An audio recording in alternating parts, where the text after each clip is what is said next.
The Darkest Dungeon series is about suffering, both of the characters in the game and of you, the player.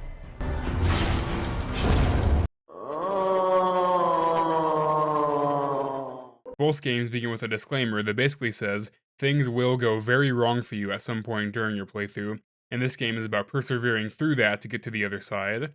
I think the first Darkest Dungeon is one of those few indie games that stuck around for a while. Like, it obviously doesn't scratch games like Undertale or Five Nights at Freddy's, but the first game had a lot more staying power than most. The second one, honestly, I didn't even know there was a second one until I watched a lore video on the first game and saw that there was a sequel for the second one. Not to say that the second game is bad, I actually still haven't decided which one I think is better. Maybe I'll come to a decision by the end of the video, I don't know, but they're very different games. Technically they're both roguelikes, but besides sharing a combat system and a cast of characters, they really don't have that much in common. I'm not really going to go into like the history of these games and like how they were crowdfunded and the development story and all that because I really don't care. We're just going to talk about the video games, man.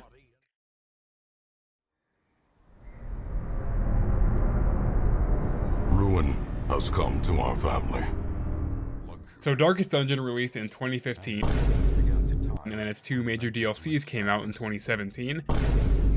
Hello everyone, I wanted to make a video about the rise of anti-intellectualism. I'm reviewing this in 2025, but luckily when I first bought this game I decided to penny pinch and buy the normal version, which was on sale for like $2 at the time, compared to the version that comes with all the DLCs, which was on sale for $6. So my very first playthrough of Darkest Dungeon, which I didn't finish, a common theme among Darkest Dungeon playthroughs, was completely without the DLCs. My second playthrough, which I also didn't finish, and my third, which I did, were with the DLCs. So I think I have a decent perspective on what the game looks like, both with them and without them, which is important because they significantly change the game. Anyway, Darkest Dungeon has a pretty simple hook. You are the heir to a massive estate out in the countryside. Your ancestor has just committed suicide after finding some kind of dark secret underneath his estate, and it's now up to you to return to the hamlet and reclaim your family's seat. You play as the heir. You never get to see the heir, but you do actually play as this individual, rather than playing as the heroes you control in combat. It's a little weird, but my interpretation is that whenever you start a dungeon, it's the 4 heroes you select and the heir giving them orders. Now why, if your entire party gets wiped, the heir gets to escape unscathed? I don't know. I mean, it does kinda make sense in the story, but let's get into the basic gameplay of Darkest Dungeon. You start the game with 2 characters, a crusader named Reynald, and a highwayman named Dismas. You then get a guaranteed Plague Doctor and Vestal at the carriage, but these are the only 4 guaranteed heroes in the game. More or less, kinda. If you buy the DLCs, you're guaranteed to get 2 of the DLC characters who show up in a town event. And the game comes with a setting pre-enabled that has the stagecoach, where you recruit heroes. Function on a deck-based system, so you don't just never get a certain character, but that's the general idea. So what you need to do is hit up that stagecoach until you can construct a party of 4 characters. You then arrange those characters from positions 1 through 4 according to their abilities, 1 being the closest to the enemies and 4 being the farthest. Some characters can function well in almost any position, like the highwayman or bounty hunter, while some like leper or arbalest need to be in very certain spots. Once you arrange your party, you pick out a dungeon out of 4 areas in the base game, 6 with the DLCs, or 7 if you count the fact that at any point you want, you can choose to enter the endgame dungeon, the Darkest Dungeon. Before you enter a dungeon, you can stop by a supply shop where you can buy some support items, some healing items, but most importantly, torches and food.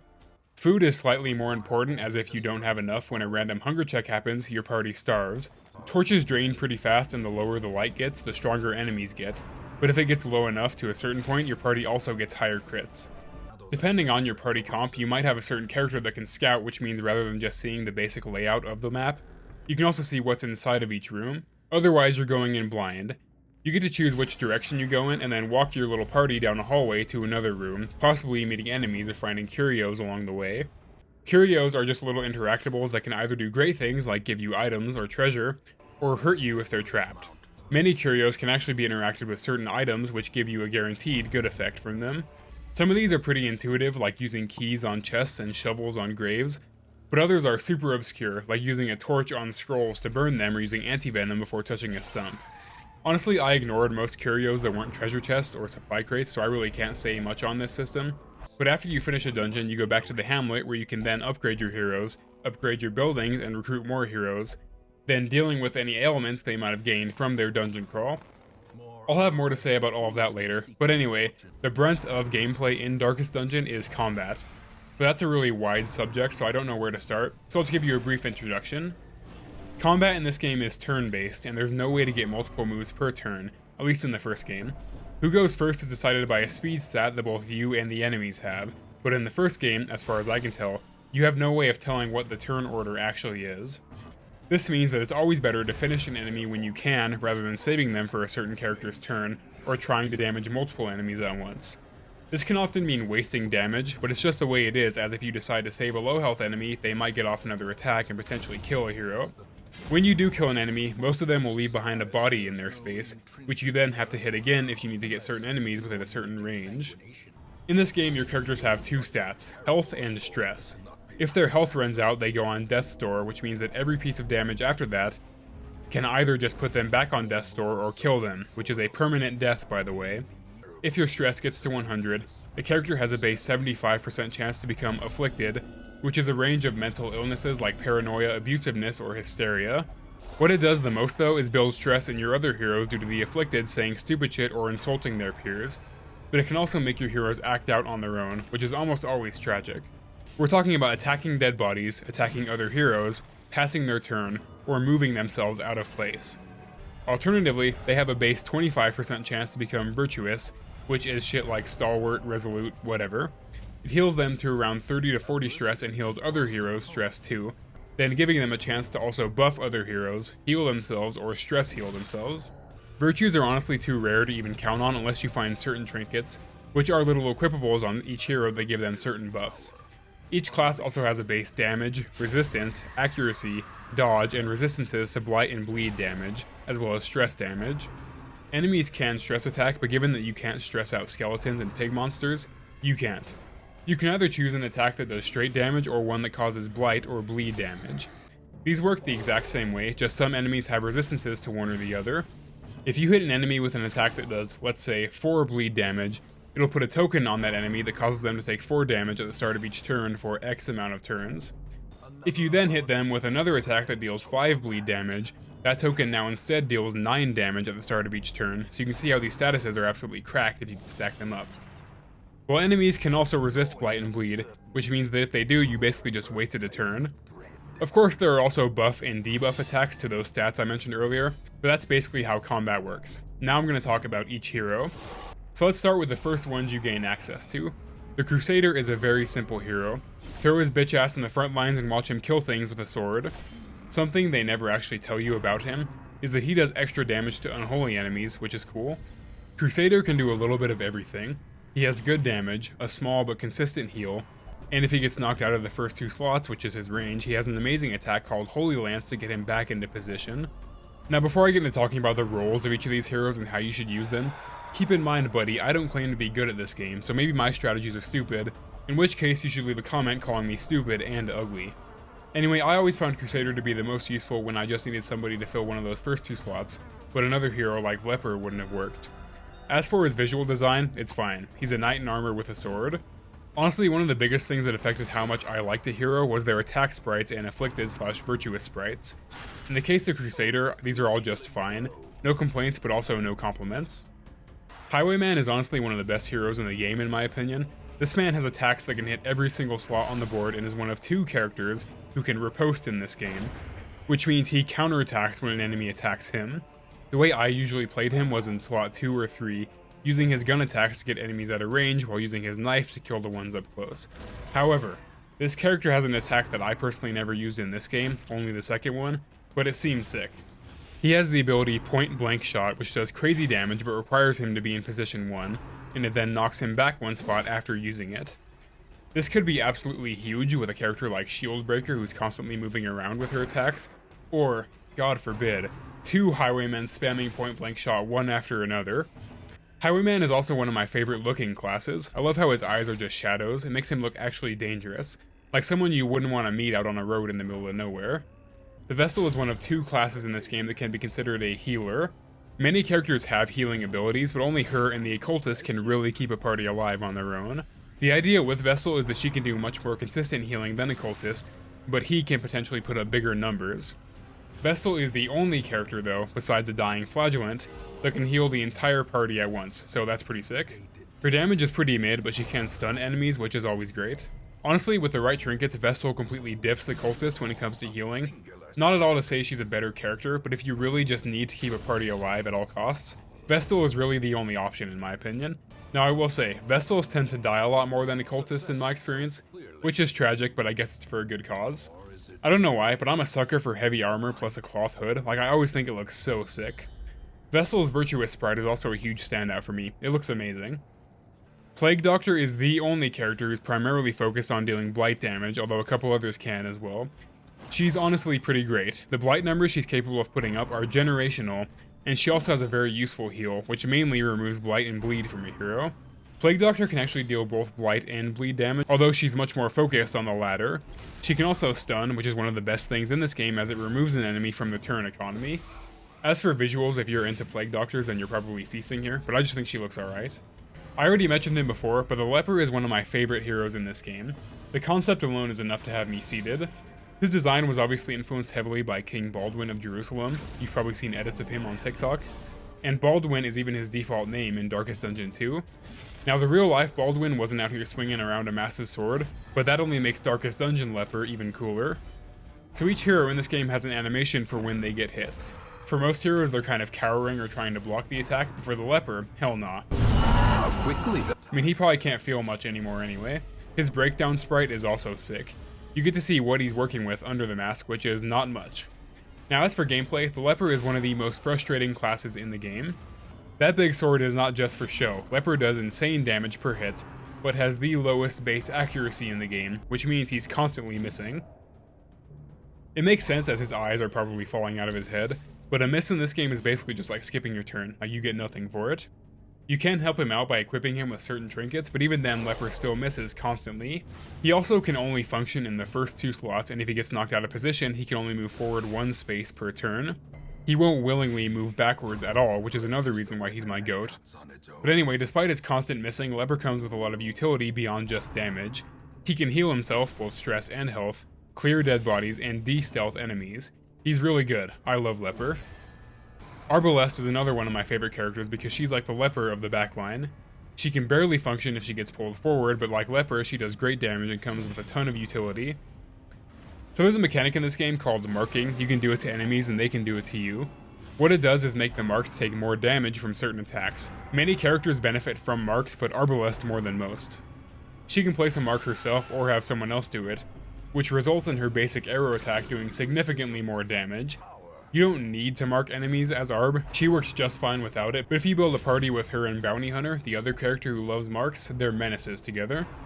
Besides just sniping, she can heal a little bit, de-stealth enemies, and has 2 attacks which will hit either the first 2 or last 2 enemies. I also love the visual design of the Arb. I think crossbows are a super slept on fantasy weapon, heavy crossbows in particular. I feel like usually crossbow wielders are depicted as dirty peasants who are given the easiest possible weapon to use, which isn't entirely false historically, but like a skilled heavy crossbowman in full body armor just goes so hard in my opinion. Now, if you're not partial to the heavy crossbow, lucky for you, there's a second character who has the exact same skill set as the Arbalest, the Musketeer. The Musketeer was a DLC character who, as far as I understand, was originally an exclusive skin for the Arbalest for people who backed the game's crowdfunding campaign, but in the modern iteration of the game, she's just an identical but separate hero from the Arb, which is actually kind of a disadvantage. I say that because when you have the Musketeer activated, you will now get trinkets for both the Arb and the Musketeer, who have the exact same trinket set in function, they just have different names, resulting in you, overall, having less of a chance to get good Arbalest trinkets because now the Musketeers are also in the trinket pool. It's really not a huge deal, but if you're trying to min-max as much as possible, you can just turn off the Musketeer DLC. Anyway, I really like her design as well, not quite as much as the Arb, but I do think we're severely lacking in depictions of skilled musket users. The Houndmaster is another one of my favorites, mainly because of his doggy, but the guy himself is cool too, I guess. He's one of only 2 characters in this game that primarily build a bleed as a status effect, although Dogman isn't quite as good as the Flagellant at that. Houndmaster is one of the most flexible heroes on the roster. He can work in any of the back 3 positions and can target any enemy on the board from those positions. That's because unlike the Arb and the Musketeer who need to arm their weapons or whatever, his weapon is a big shaggy attack dog. Each attack the dog does builds bleed, but he also has an attack where the man himself will hit an enemy with a blackjack, potentially stunning them. He can also guard other heroes, which means that if an enemy is trying to target them, they'll instead target him, unless the attack would have hit both of them. Only 3 heroes can do this, and they all do it in different ways. In the case of the Houndmaster, he guards another hero, then buffs his own dodge, so he's avoiding the attacks. Dogman can also self-heal and stress heal, but I always found him most useful when I knew I needed a ranged attacker but already had my back 2 spaces filled up. Houndmaster's attack sprites are pretty great, but he has my favorite afflicted sprite in the game, where he kind of clutches his dog close like it's the only thing he can trust in this world anymore. The Grave Robber is one of the best characters in the game, like she's insane. So she's one of 2 characters in the game with armor piercing, hers coming in the form of a pickaxe attack. She also has multiple dagger throwing attacks that can build blight, but those are suboptimal ways to play Grave Robber. See, she has one combo which is just stupid. First you hit Shadow Fade, which sends her back 2 spaces and puts her in stealth, also giving her a huge attack boost. And you then hit Lunge, which already does high base damage and has a really high crit rate, plus the buff from Shadow Fade, and now you're frequently doing 60 damage per attack. Which is a lot in this game. I know some turn-based RPGs like get into the millions with their numbers, but you'll never see anything above a couple hundred in Darkest Dungeon, and only the strongest bosses even have that.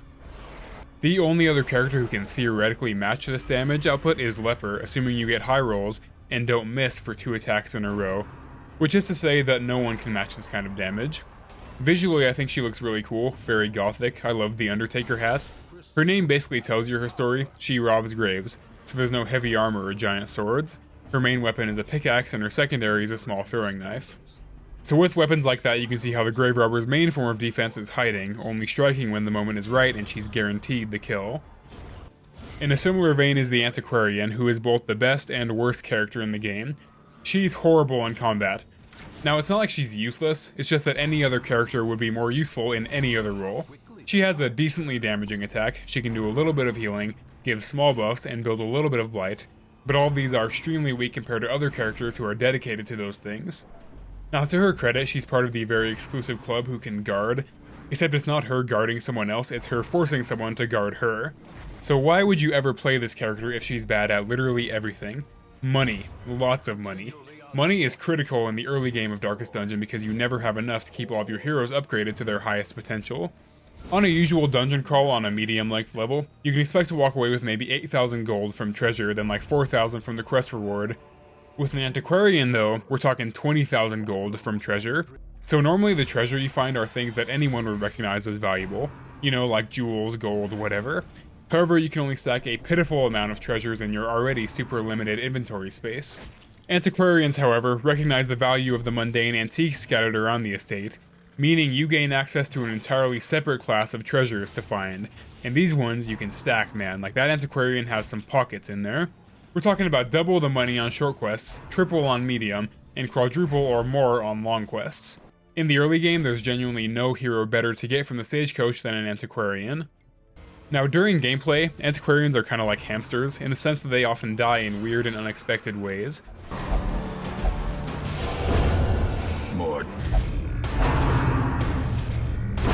More bloods.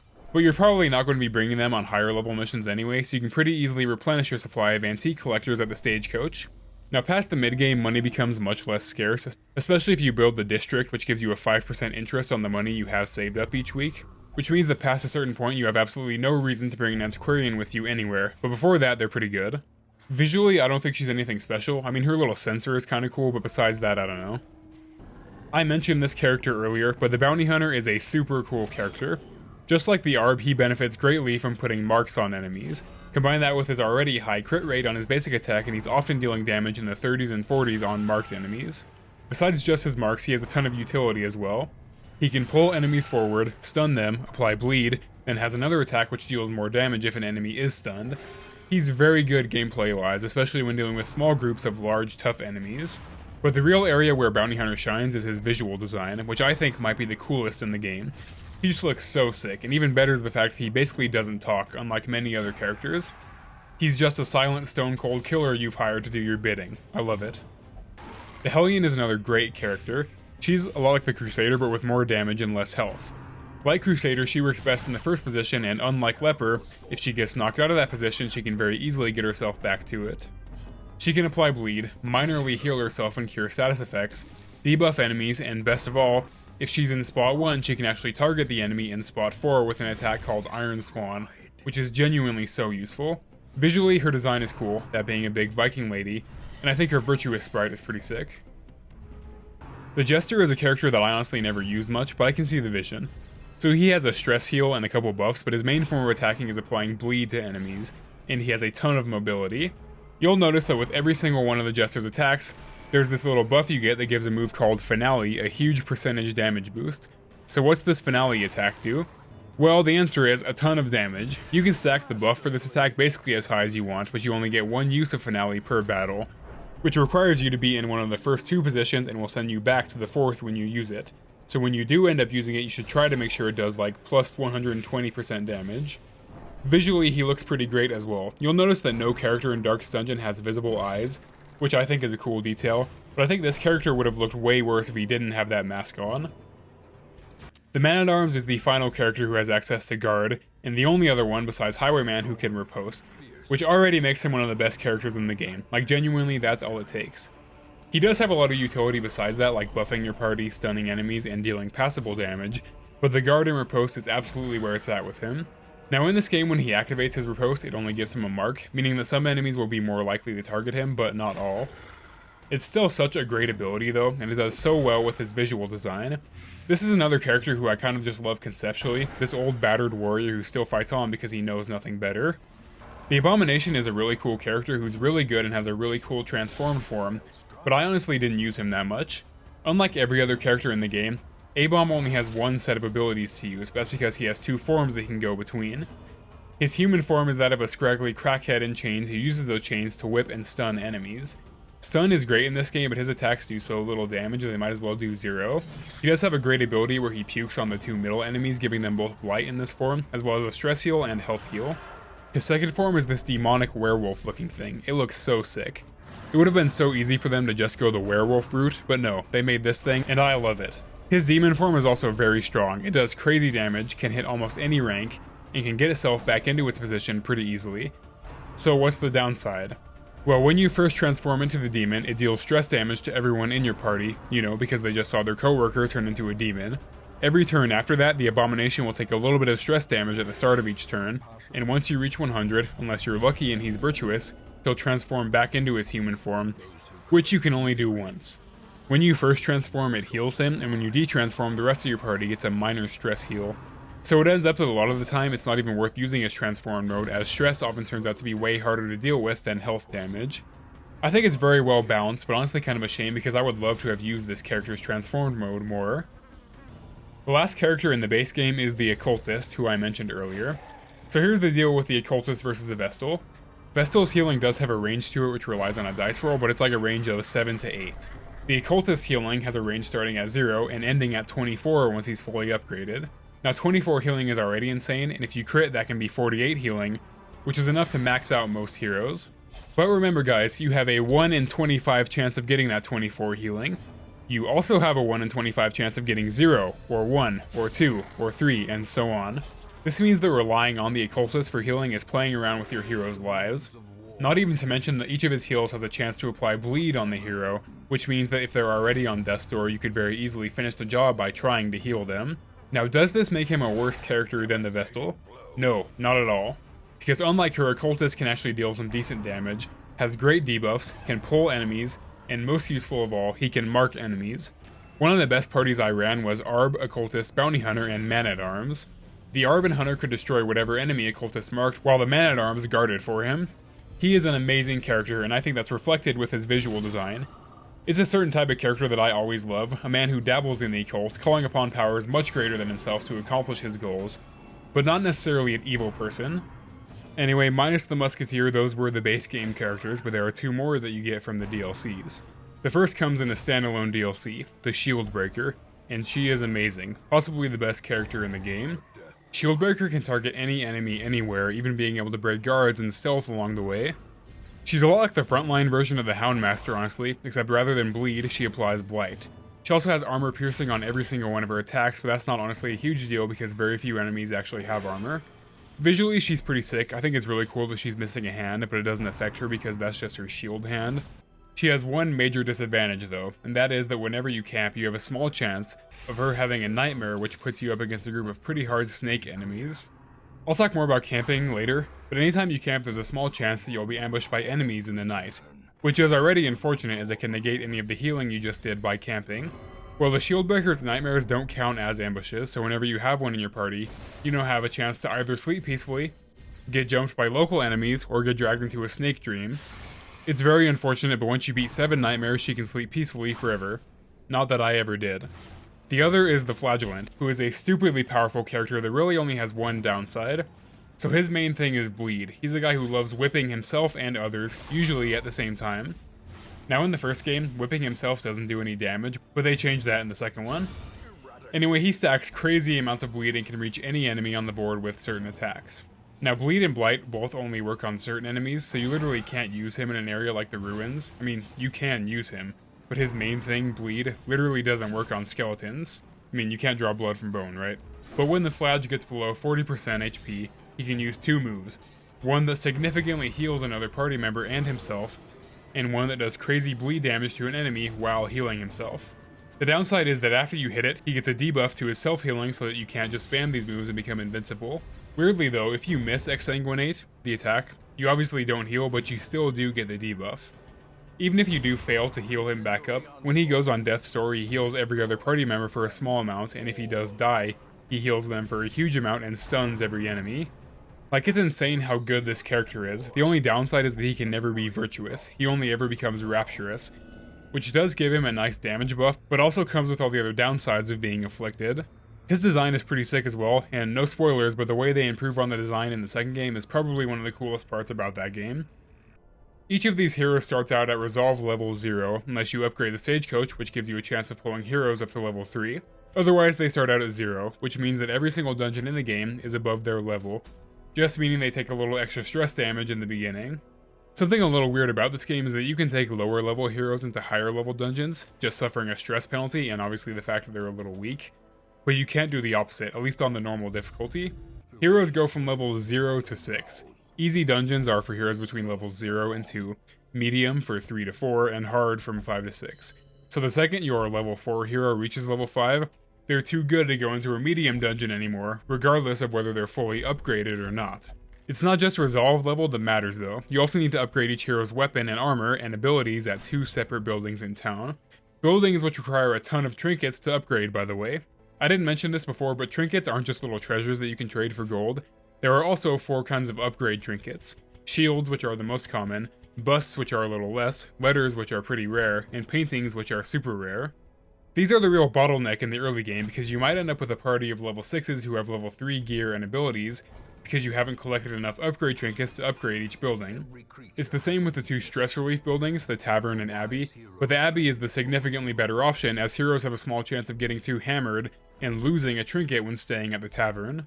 I haven't mentioned this yet, the stress damage doesn't go away after a dungeon crawl while health damage does, so these buildings end up being super important. In addition to all that, there's a little campsite on the edge of town which allows you to upgrade your hero's camping abilities.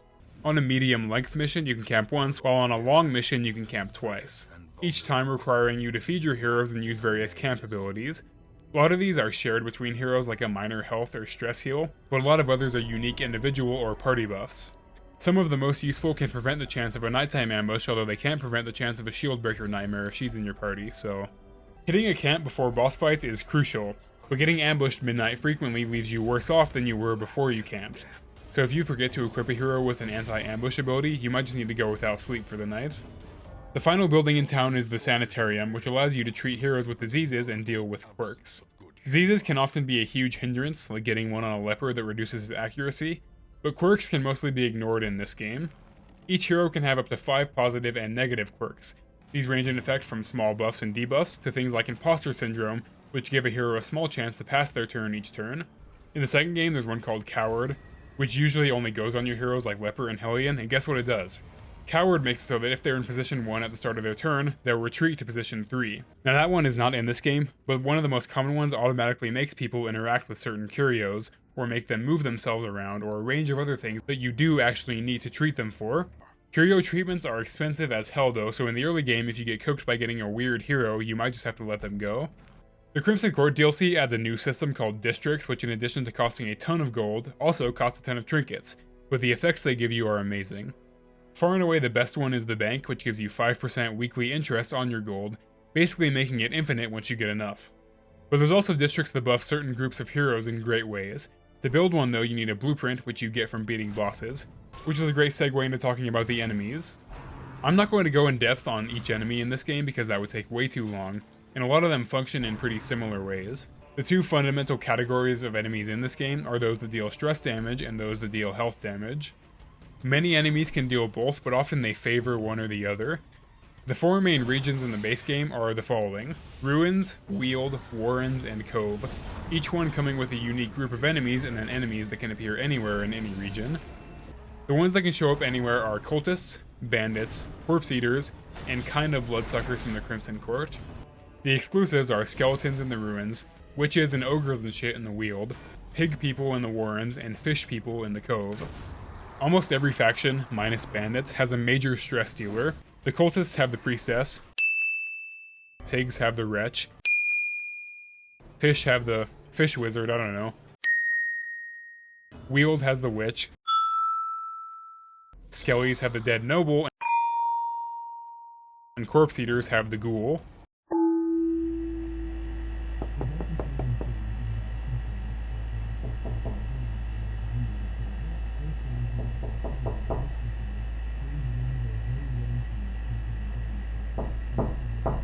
Other factions like the Bloodsuckers have these little butlers and these bugs which both deal stress and health damage, although through separate attacks.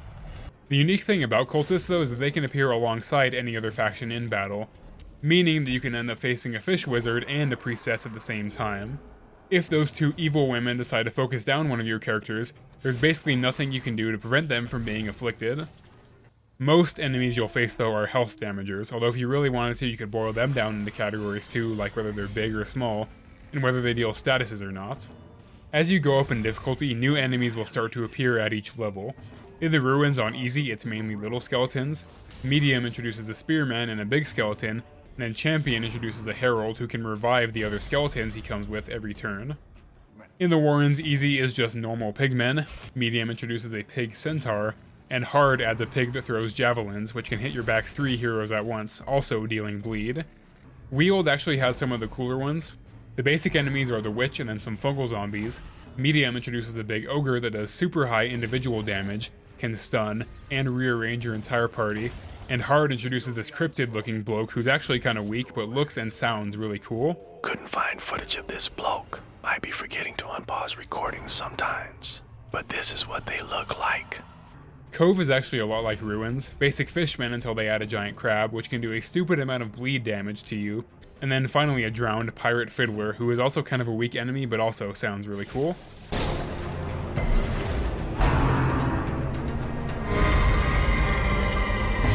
With bloodsuckers you get these bug zombies, mosquitoes, and then these cute butlers who are kind of menaces. They can do a lot of stress damage as well as rearrange your party, while also guarding for other enemies. Then on the higher levels you meet vampiric nobles, the worst of which is the Esquire, who has an attack called Skewering Repartee, that hits your entire party, deals bleed damage, and activates Riposte on himself. Every bloodsucker minus the zombies and these big lobster guys have an attack called the Thirst, which doesn't do a ton of damage but heals themselves and transforms them into a much more insect-like form. It switches out their attacks for a new set, which is usually very damage-oriented, but honestly usually less dangerous than their normal form. Generally, you always want to take out the stress dealers first, as health is a lot easier to get back up than stress is down. They also can often do other things like buff enemies or move around your party. My understanding of the combat system in this game is that almost without exception, it's always better to kill an enemy when you can. The turn economy is big in this game, and if you can whittle down a group of 3 enemies to 1, even if that one might be a giant pig centaur who's more dangerous than the other 2 combined, you now have 4 turns compared to the centaur's 1 turn, meaning you're almost guaranteed the win at that point. With bosses, this gets a little more complicated, as many of them get multiple moves per turn, and with that, let's talk about the bosses. So each area has 2 of them that you can fight 3 times each, once on each difficulty level. Their name changes each time a little bit, like the pig boss starts as Swine Prince and ends as Swine God, but it's the same boss. Now this is an idea that becomes much more relevant in the second game, but you can kind of look at boss fights as puzzles in this game. Once you solve the boss fight, Once you know their gimmick, they become significantly easier. The first boss you're likely to face is the Necromancer, who spawns a random skeleton with each one of his attacks, pushing himself backwards in the process. This means that you should almost never kill what he spawns unless it genuinely just has to go for whatever reason.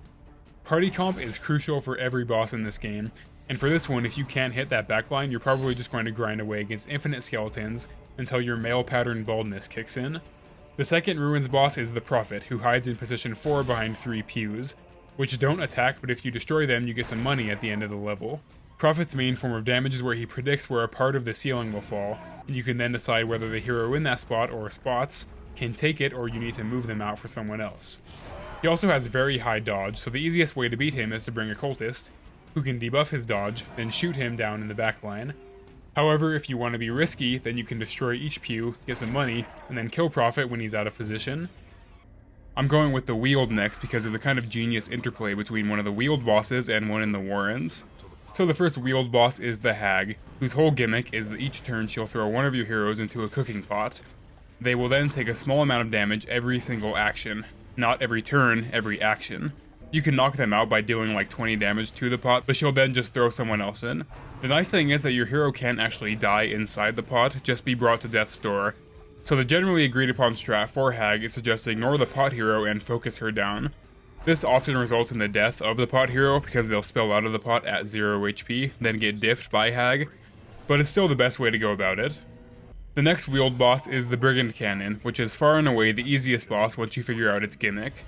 So this fight starts with 4 enemies, 2 normal bandit enemies, 1 bandit matchman, and 1 giant cannon. Unless you have genius level intellect, you'll probably decide to start the fight by mopping up the 2 normal bandit enemies. Great, now there's 2 less to deal with, except then the matchman's turn comes. And then the cannon.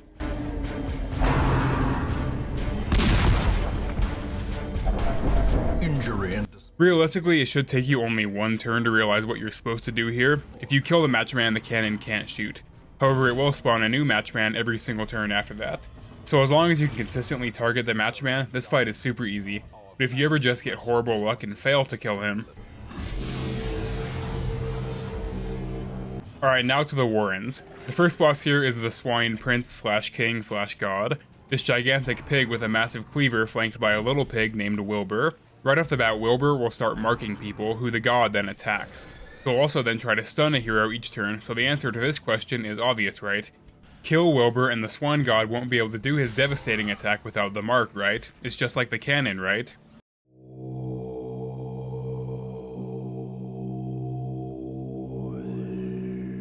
No. Every time you attack Wilbur, the Swine God will cleave hit your entire party for massive damage, and God help you if you kill Wilbur, because now he'll do that every single turn until you kill him or he kills you. I love this boss so much because it's so clever, especially given that the solution to the bandit cannon was the complete opposite. Anyway, after you kill Swine God, you then separately need to kill Wilbur, which isn't the case with any other boss fight who has ads in their fight. Kinda makes you think, who's actually the boss here? The second Warren's boss is the Flesh, which doesn't really have a gimmick, but it's a pretty cool fight. So earlier I mentioned how the turn economy is huge in this game and how you should always try to finish a single enemy rather than damage a group of enemies. Well, this boss spits in the face of that because it's 4 enemies that all share a single health bar, meaning you can never whittle down each enemy. At the start of each turn, each space can turn into one of 4 different enemies. One that deals cleave damage, one that deals blight, one that can stun, and one that can heal the rest. The healer one takes far and away the most damage when you attack it, so if there is one on the field, you should always try to aim for it. That's the most obvious way to beat this boss, always target the healers, but there's a way easier way to do it, and that is status effects. See, usually if you stack like 16 blight on an enemy, they'd just die the next turn and you need to restart the whole process on a new enemy, but in this fight each enemy shares 1 health pool. This means that you can bring the Plague Doctor and Flagellant, for example, and stack like 16 blight and bleed on the last 2 spots of the flesh, meaning that the boss now takes 32 damage each time those enemies get to go, so 32 damage twice per turn. I think this is one of the best designed fights in the game because rather than having a gimmick to work around or ignore, you beat this one by knowing how the game works and exploiting that. The first Cove boss is the Siren, who can summon fishmen to her aid, and also lure one of your party members to fight for her for a couple turns. How bad that ends up being depends on who she lures, which depends on who's in the front of your party. She and the fishmen she summons can all pull people forward, but that can actually work against her more often than not. I don't have footage of this, but on one of my playthroughs, she pulled my antiquarian forward and then stole her, which was like, great, I'm sure you'll put her to better use than I would. It can be a problem if your party is focused around a leper or something being your main form of damage, but generally the siren is pretty easy. The other cove boss is the sunken crew, who are also easy, but I would say a little harder than the siren. Their main thing is that they'll summon an anchorman who grabs one of your heroes. Once he grabs them, they take stress damage at the start of each turn, but more importantly, it heals the main boss until you kill the anchorman to release them. Besides that, it's honestly pretty easy as well. There are also a couple roaming bosses that you can encounter. The Collector will appear as a random encounter if you have too much treasure on you. His whole thing is summoning 3 heroes that he's apparently killed elsewhere. These can be a Vestal, Man-at-Arms, and a Highwayman. Now, they don't have the entire skill set of their hero counterpart, they're more like boiled down forms. Like Vestal can heal, Man-at-Arms can guard, and Highwayman does a shitload of damage. If you kill Collector, you get a trinket worth a ton of money, so it's usually worth it fighting him. The other is the Shambler, who can be activated by a curio.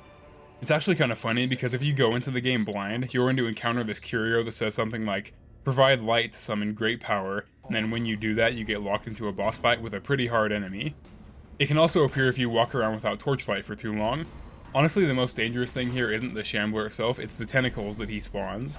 The Shambler will just hit your entire party for low damage while shambling around, but the tentacles do crazy damage.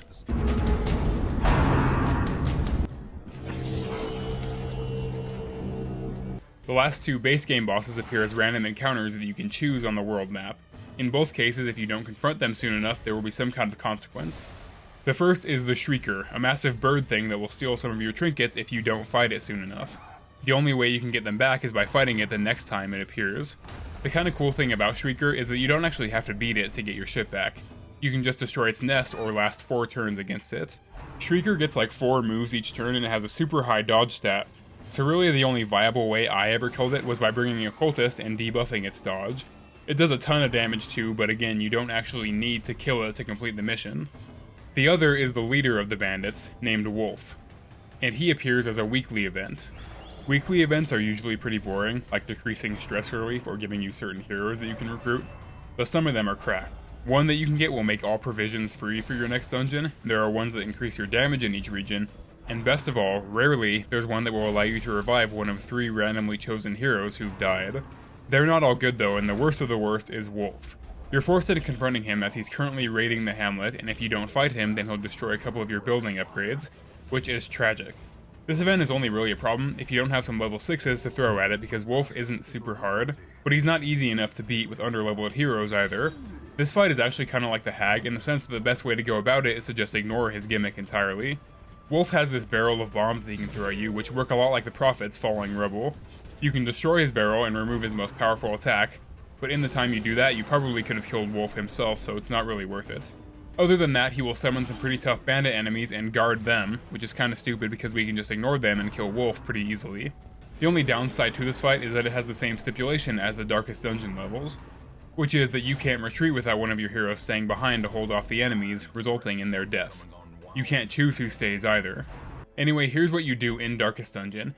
You throw groups of 4 heroes at each dungeon, increasing your ranking in each one, which allows you to then fight a boss, if you want, and get cool trinkets and money to upgrade your town, and thus upgrade your heroes. Not a single one of the bosses is required to fight. All you have to do to beat Darkest Dungeon is finish the actual Darkest Dungeon levels, which you can do at any time. So why is this game so hard? Why did I title this video Pure Suffering?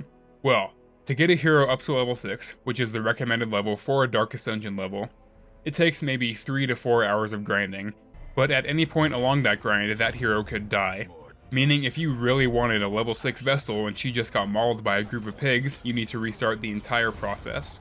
It really doesn't take that long to get your town fully upgraded, so it's like a good 20 to 40 hours where all you're doing is grinding heroes up to level 6 so you can then throw them into the Darkest Dungeon. At least that's what you should be doing. But I think a lot of people on their first playthrough don't realize that, so what they end up doing is grinding out every single area, beating all 8 bosses 3 times each, then deciding to go into the Darkest Dungeon. That sounds valid, right? Well, that is until you finish your first Darkest Dungeon level and realize that whoever survives it will refuse to go back in a second time, which means you need a whole new party of level 6s for the next one. There are 4 of these levels, which means you need 16 unique level 6 heroes to complete this game. That is, of course, assuming you're successful in the Darkest Dungeon, which is not a given. These levels are hard as hell. You can actually turn this off, which I recommend, but repeat heroes still go in at like 75 base stress. The first Darkest Dungeon level gives you the goal of fighting a big mutated version of the Shambler, but to get there you have to fight through a shitload of upgraded cultists, priests, and these enemies called Rapturous cultists, which heal and guard other enemies. The difficulty of the boss fight depends on your party, because the Shuffling Whore will shuffle your party every turn. So if you have like Leper, Flagellant, Vestal, Arbalest, you're probably going to end up with Leper in the back and Arb up front, essentially making them both useless. One cool thing that happens after you beat the first level is that you'll start to see these little hallucinations, where certain characters' faces will look like the fleshy dungeon creatures.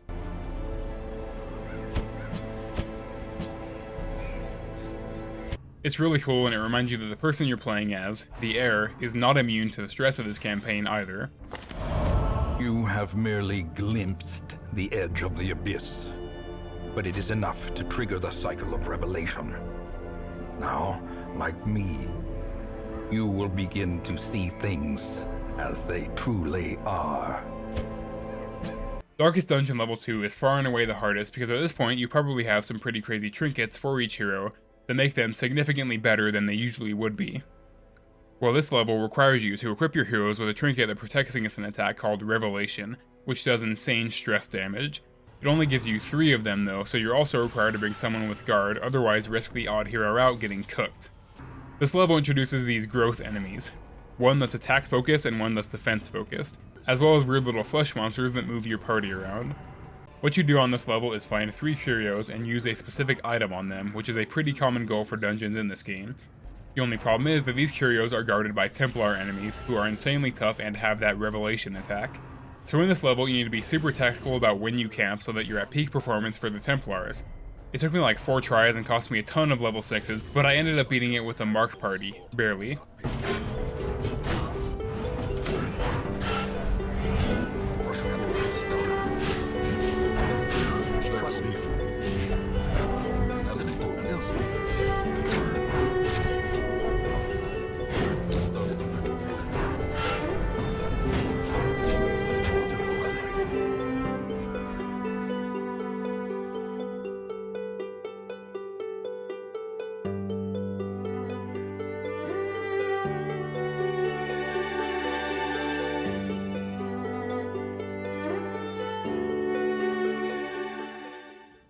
Level 3 is supposed to be super hard, but once you've played it before and know what's going to happen to you, it becomes significantly less hard.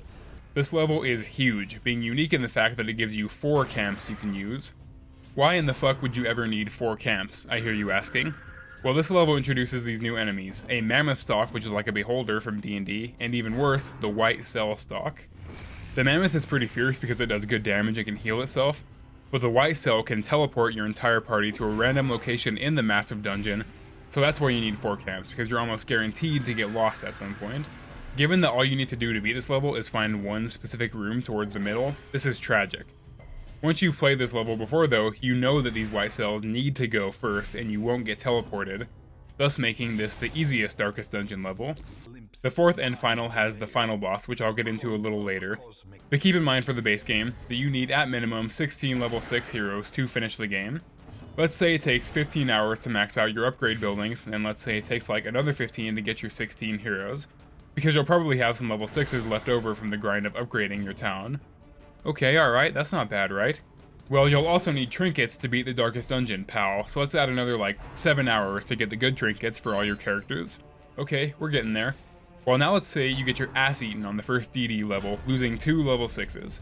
That's like 8 more hours of grinding you need to do now, buddy. We're at 44 hours right there, which still isn't horrible until you take into account that there really aren't that many enemies in this game.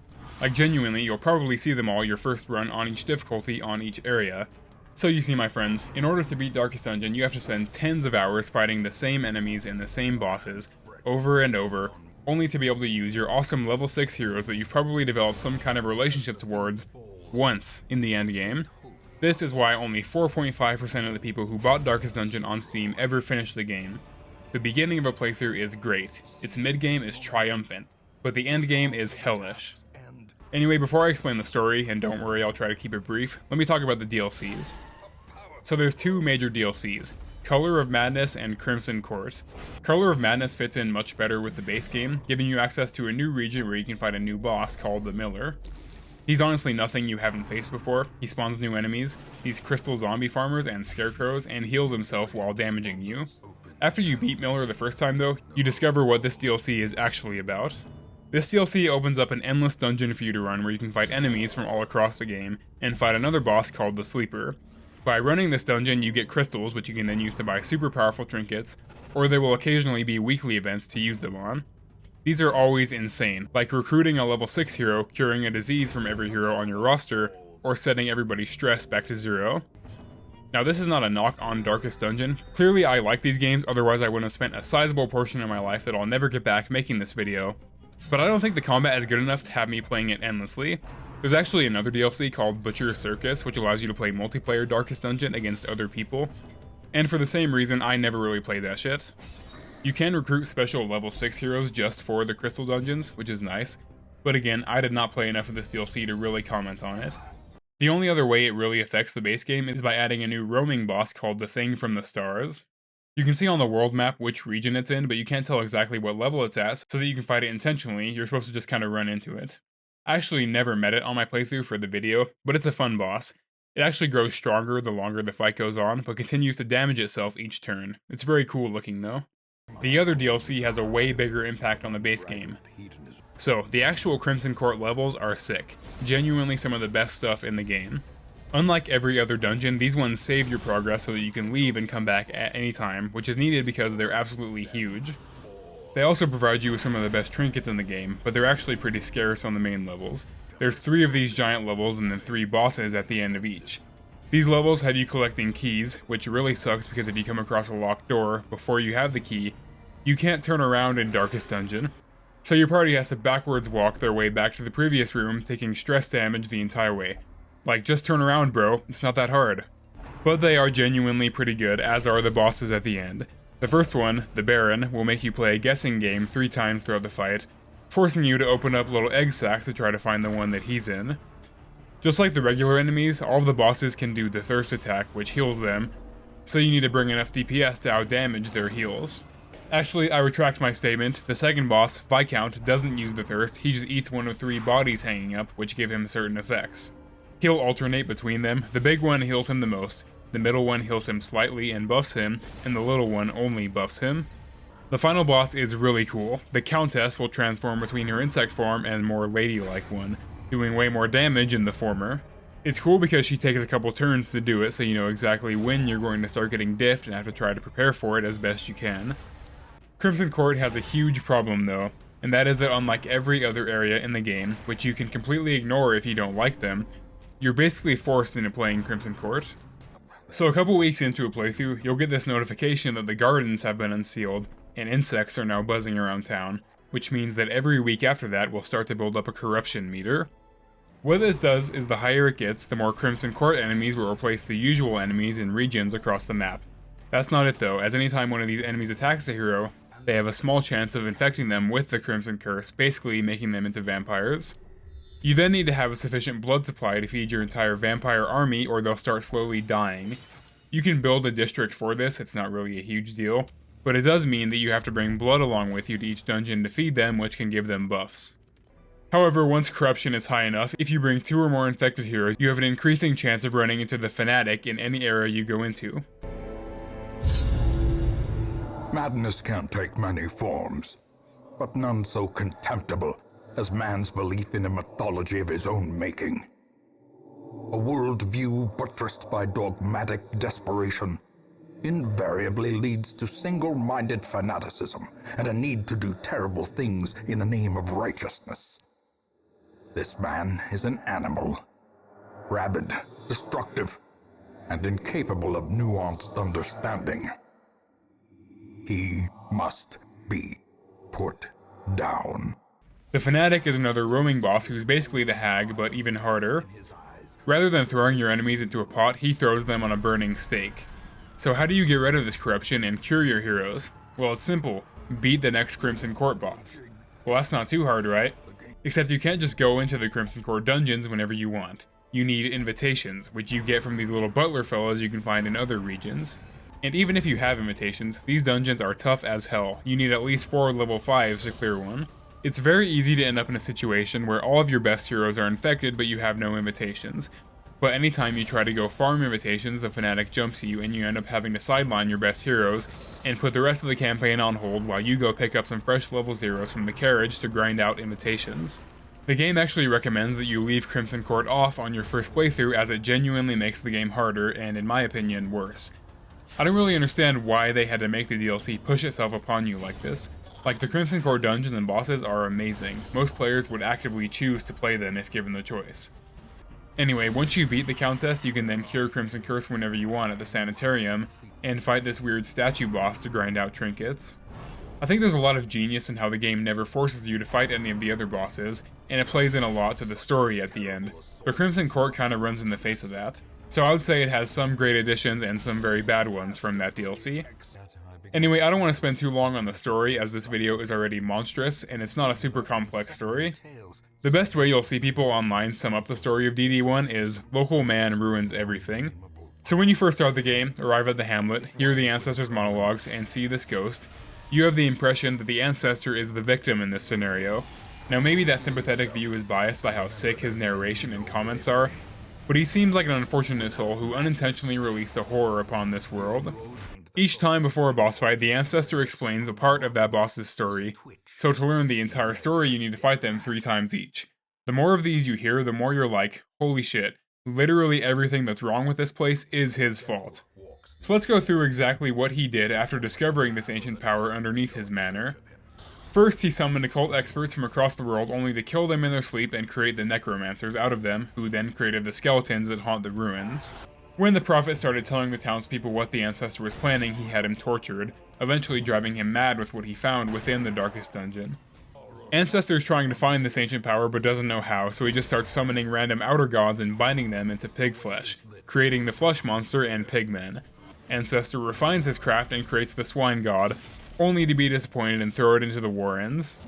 A beautiful witchy lady shows up to Ancestor's house and asks to help him with his experiments. Witch Lady eventually turns herself into the hag with her experiments, resulting in Ancestor banishing her to the Weald because she's ugly now. Townspeople get rowdy after Prophet's foretellings and threaten to revolt. Ancestor hires bandits to put down the rebellion. Ancestor hires smugglers to bring him artifacts to study. Smugglers try to raise their prices. Ancestor sinks their ship, creating the Sunken Crew. Ancestor runs out of money, decides to treat with fish people. Fish people demand a sacrifice in exchange for gold. Ancestor gives them a village woman who was into him. Boom, now you've got Siren. Miller comes to Ancestor because his crops are dying. Ancestor plants weird pillars in his yard. Boom, Color of Madness. The more you learn about this guy, the more it seems like he was just a horrible person who put his ambition and pursuit of knowledge above literally everything else. Now I will say this, initially I didn't really like the additional lore that Crimson Court added. Basically, before the Ancestor even discovered the Darkest Dungeon, he was a degenerate who threw crazy Ancestor parties in his gardens where nobles from across the world would come to be debauched. There was torture, murder, the eating of rotten flesh, like some real Emperor's Children type stuff.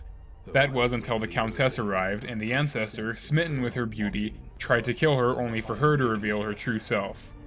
He ended up getting the upper hand and made a wine out of her blood, which then turned all of his guests into insect creatures. The Ancestor himself only drank 1 single drop of the stuff, which gave him a vision of the power underneath his manor and set off the events of the rest of the game. My problem with this was that the base game says the Ancestor was once a respected member of the Hamlet Society. You would think the word would get out about these insane degenerate parties he was having and the people of the Hamlet would have rejected him, but apparently not. Anyway, the Ancestor is a horrible, horrible person, and when you reach the final stage of Darkest Dungeon, the truth of why you're here is revealed. I think this is actually an amazing twist. You were never called here to reclaim your family's honor and clear out the estate of monsters. You were called here to feed this ancient power. The blood of the hundreds of monsters you've killed and all the heroes that died along the way fed this thing and fueled its awakening. What began as a pursuit for power quickly turned the Ancestor into an accelerationist. This thing will one day awaken and destroy everything we know. There's no possible way to prevent this, so the Ancestor, a man who always lived his life only for himself and his own pleasure, has reasoned that the only way to live with this knowledge and cope with it is to help the thing awaken and get it over with already. The Ancestor says that there's only one thing left to do: give it your blood as a sacrifice. and the final boss fight begins. It's against the Ancestor, or a kind of ghostly version of him. It's actually not super hard unless you're like me and you bring the shittiest possible party on your first try. But the first stage has you killing these clones over and over until you kill 5 imperfect clones, which starts the second stage. It's also not super hard, but one of his attacks looks really cool. Once you beat your Ancestor, the man who caused everything in this game, you finally come face to face with the power he discovered down there, the Heart of Darkness.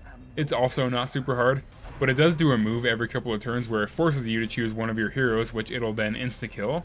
They each have a little line of dialogue where they either accept it or beg you not to choose them. It's actually pretty impactful as, like I said, you've probably developed a liking to these guys after grinding with them for so long. After you beat it, you get a really cool ending cutscene and watch the hamlet that you've worked so hard to restore get reduced back to the way you found it. Victory. A hollow and ridiculous notion. We are born of this thing, made from it, and we will be returned to it in time. The great family of man. A profusion of errant flesh, multiplying, swarming, living, dying, until the stars align in their inexorable formation, and what sleeps is roused once more. To hatch from this fragile shell of earth and rock, and bring our inescapable end.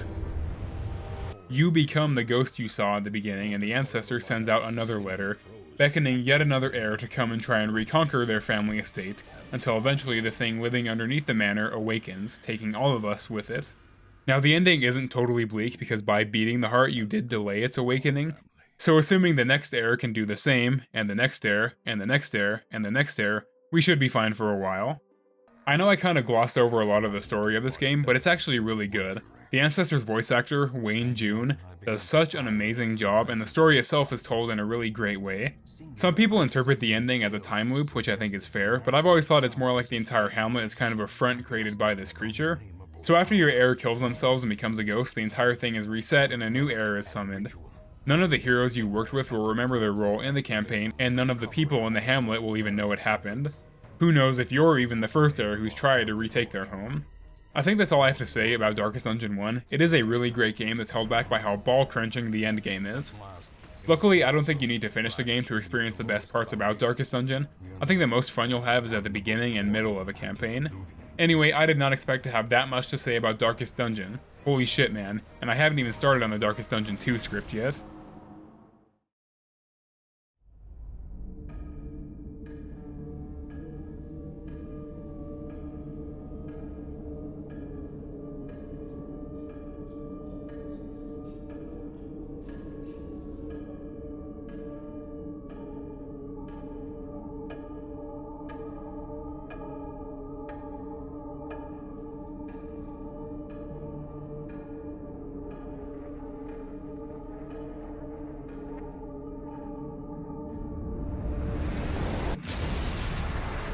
Ruin has found you at last. Alright, so at the start of the video I said I didn't know which of the two games I liked more, and that hopefully I would decide by the end of the video. Well, I have decided, and it's the first game. Darkest Dungeon 2 isn't a horrible game, but I'm honestly struggling to come up with ways that it's better than the first one. So right off the bat, really the only things this game has in common with the first are obviously the setting and characters, but besides that, basically just the combat. And even that has been changed a bit, but the rest of it is nothing like the first game. So both are technically roguelikes, but this one is way more of a traditional game in that genre than the first one is. In the first game, your core gameplay has you diving into dungeons, escaping with treasure, possibly having lost a couple heroes along the way, and then using that treasure to upgrade your town and heroes for your next run. The way this game works is, you start a run, pick your heroes, then travel by stagecoach through 2 to 4 areas separated by inns. In each area you'll earn plenty of run-specific items, but the only thing that carries over between them are candles and memory shrines, which allow you to unlock new abilities for each hero. You earn candles when you arrive at new locations, which are about every 10 leagues. We'll go into it later. But if you lose inside an area before reaching an inn, you lose all the candles you earned in that area. After a run, you get to spend your candles before your next run on permanent improvements to heroes or stagecoach, or you can unlock new items to find during your run. There are no more hero levels or heroes that you get to keep at all.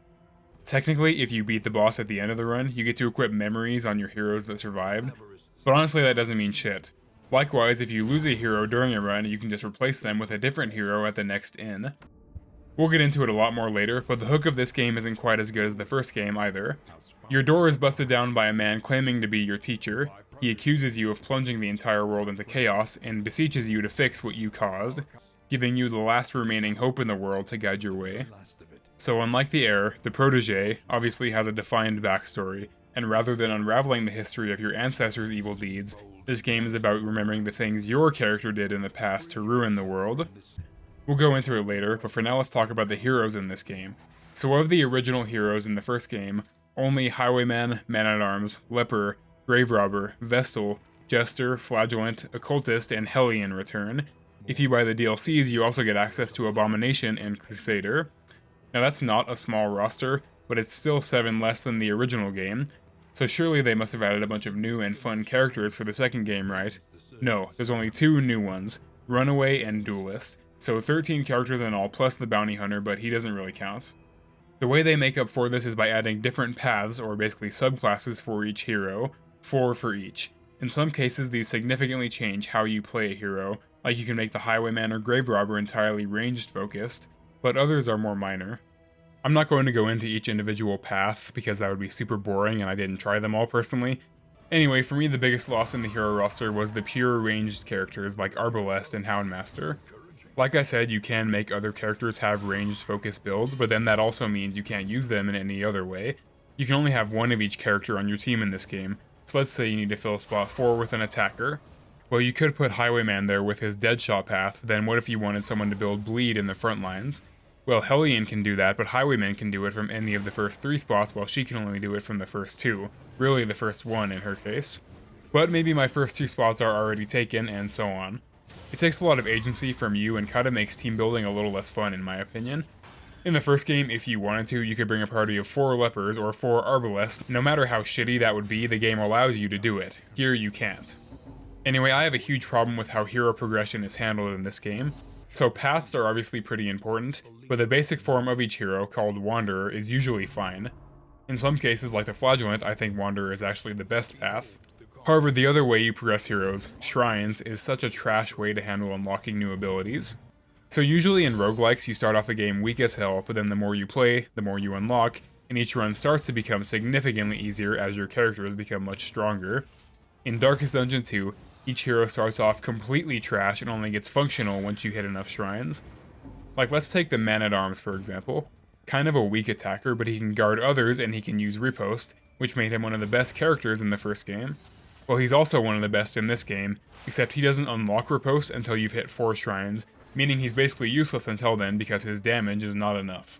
Same with Flagellant, who doesn't unlock Sepsis, his version of Exsanguinate, the ability that heals him and does huge damage when he gets low, until 4 shrines in. The problem here isn't that you have to play the game to make your heroes better, the problem is that you have to grind out shrines just to make the heroes functional. Now I will say that's not the case with every hero. Crusader and Leper start out with pretty solid abilities, but far and away the worst example of this is the Abomination. Abomination, the guy whose whole thing is transforming into a giant demon monster, can't even do that until you've hit 4 shrines. Like I said, I would feel differently about this if by unlocking all 5 shrines your hero suddenly became overpowered, but no, only when you unlock all 5 shrines is when you can actually start seriously using that hero. I think this might also be influenced by the fact that I played the first game before this where you could just unlock abilities with gold, so I kind of understand how each hero is supposed to work and how they're supposed to be played, so I can feel the absence that's coming by not having their abilities unlocked. But a lot of these heroes function in basically the same way as they did in the first game, aside from certain paths emphasizing certain abilities over others. Despite that, certain characters, Vestal and Occultist especially, suffer from the fact that the core gameplay loop of this game is just different than it was in the first. Having a good healer in your party was critical in the first game, because aside from camping and eating your limited supply of food, that was the only way you could ever heal anybody. In this game, that is not at all the case. Your heroes passively heal up as you travel, and if they end the fight on death's door, they get healed up to about 10% at the end of the fight. Occultist heal works basically the same exact way, although in this game healing always uses percentages rather than flat numbers, so the range for its fully upgraded ability is now 0 to 50% healing, rather than like 0 to 24 in the first game. Vestal's healing got a pretty big nerf though. Her main single target heal still does great healing, but it now has a 2-turn cooldown between each use. Her other heal, now rather than healing the entire party for a small amount, applies regen on the party for 3 turns and has a 4-turn cooldown. The regen itself is actually better than the flat heal, but the 4-turn cooldown kinda ruins it. Besides the general lack of emphasis on healing, a lot of other characters can now also heal much better than they could in the first game. Plague Doctor has 2 amazing heal abilities, one that removes any status effects from a hero, and another which removes all negative and positive tokens from them. Runaway has a really good heal that also stops bleeding. I mean, even the damn Crusader can actually give out decent healing now, it's kinda crazy. To compensate, Vestal and Occultist were given a very similar ability. I don't remember what Vestal's is called, but the Occultist is called Unchecked Power. They basically rack up these tokens in a couple ways. Certain Vestal paths just get it on the start of each turn, while Occultist usually has to do something for them, like kill an enemy or get a crit. These empower their usual attacks when you have enough and make their heals much better. Also, both of their abilities can be used endlessly, besides Vestal's cooldowns of course, where most of the other heals can only be used 3 times per fight. Still, it means that unlike the first game, you don't always need to make space in your party for Vestal or Occultist, which I think is a good thing. To quickly cover the 2 new heroes, Runaway is mainly focused on applying the new status effect, Burn, which works exactly like Blight and Bleed, but it's burning this time. She's pretty versatile. She has basically 2 sets of abilities, one that works in the back line and one that works in the front, as well as a lot of utility. Duelist is a really strange character. So this game has a ton of tokens, right? In the first game, a lot of these were like simple debuffs they display as an arrow up or an arrow down. And then you'd look closer to see what the actual effect was, like 20 less dodge or 30 less accuracy. In this game, there are no more numbers like that, there are just tokens that can get applied like a dodge token, blindness token, attack buff, defense buff, whatever. You then use up 1 token whenever you try to do whatever action that token affects. Like if you have a blindness token and you try to attack an enemy who has a dodge token, you're probably going to miss, but that action will use up both tokens in the process. It's actually super overwhelming when you first start the game because you don't know what the fuck any of these little icons mean. The game gives you a very easily accessible token gallery which tells you what they each do, but it's rough at the start of the game. Anyway, the Duelist will have like 3 tokens minimum on her at any time. She has 2 different attack stances, she can riposte, and she can buff herself, all of which show up as a token. It's really confusing at first, but eventually you'll pick it up. Now, I never really understood the point of the Duelist, to be honest. Like, almost every character has a point, whether that be tanking with riposte, being a DPS, healing, or applying status effects. But the Duelist doesn't really have one. Like, she can do high damage while also being a passable tank with riposte, but she's not really better at those than any dedicated character to that role. I don't know. Anyway, before I discuss my least favorite hero change, I think A-Bomb benefits the most from the new path system. That is because he has a new path called Morbibund, which completely inverts the usual dynamic of his transformations. With most of his paths, and this is how he was in the first game, Monster Abomination has to desperately try to keep his stress down so that he doesn't lose his transformed state.